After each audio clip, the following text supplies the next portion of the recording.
আচ্ছা বলুন তো, আপনি কি আজকাল ছোট, ছোট বিষয়ে খুব রেগে যাচ্ছেন? আর তারপর একা বসেই নিজের উপরে খুব রাগ হয়? ভাবছেন, আমার স্বভাবটা হঠাৎ এমন বদলে গেল কেন?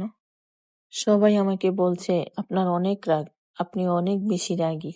এর পেছনের কারণ শুধুমাত্র রাগ নয়, আপনার ভেতরে চেপে থাকা চাপা কষ্ট, যেটা আপনি কারো সামনে কখনো তুলে ধরতে পারেন না, বা সে জায়গাটাই পান না।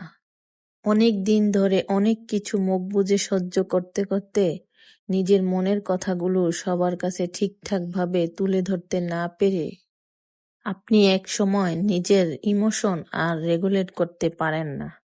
যখন কাছের মানুষগুলো আপনাকে বোঝে না, আপনার অনুভূতিগুলো বারবার অবহেলা করা হয়, তখন আপনার ভেতরে সেই জমে থাকা অভিমানটা রাগ হয়ে বেরিয়ে আসে।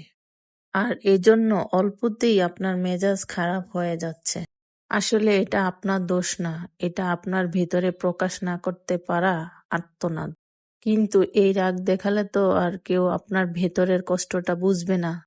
তাই এবার নিজের ক্ষতের যত্ন নিজেকেই নিতে হবে। নিজেকে সময় দিতে হবে, নিজের সাথে সবচেয়ে বেশি কথা বলতে হবে।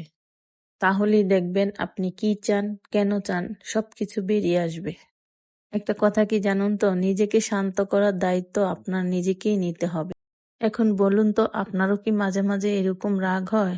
শুধু কমেন্টে লিখে জানান হ্যাঁ অথবা না।